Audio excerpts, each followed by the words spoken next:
नमस्ते बच्चों, कैसे हो आप सब लोग? अच्छे तो हो ना? तो बच्चों, मैं वैशाली शुक्ल।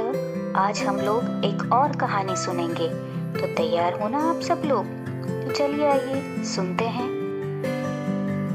बच्चों, चंद्रपुर इलाके के राजा कुंवर सिंह जी की बड़े भाग्यवान थे। उन्हें किसी चीज की कमी नहीं थी। फिर भी एक बार वे बीमार पड़ गए। कई वैद्यों ने उनका इलाज किया, लेकिन कुंवर सिंह जी को कुछ भी फायदा नहीं हुआ। राजा की बीमारी बढ़ती गई। सारे नगर में बात फैल गई। तब एक अनुभवी बूढ़े ने राजा के पास आकर कहा, महाराज, आप किसी सुखी मनुष्य का कुर्ता पहनिए, आप अवश्य ही स्वस्थ हो जाएंगे। बूढ़े की बात सुनकर राजा ने सोचा, इतने इलाज किए हैं तो एक और ही सही। राजा कुंवर सिंह जी सुखी मनुष्य की खोज में निकले। बहुत तलाश करने के बाद वे खेत में जा पहुंचे। जेठ महीने की धूप में एक किसान अपने काम में लगा हुआ था। राजा ने उससे पूछा, क्यों जी, तुम सुखी हो?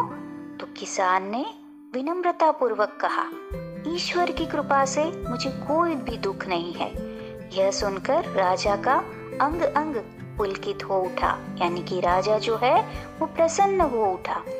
उस किसान का कुर्ता मांगने के लिए जो ही उन्होंने उसके शरीर की ओर देखा तो उन्हें मालूम हुआ कि किसान सिर्फ धोती पहने हुए है और उसकी सारी देह पसीने से तरबतर है। तुरंत राजा समझ गया कि कठिन श्रम करने के कारण ही यह किसान सुखी है। राजा ने आराम और चैन छोड़कर परिश्रम करने का संकल्प किया। थोड़े ही दिनों में राजा की बीमारी जो थी वह दूर हो गई। तो बच्चों, इस कहानी से हमें यह शिक्षा मिलती है, श्रम से ही स्वास्थ्य प्राप्त होता है और सच्चा सुख मिलता है। धन्यवाद।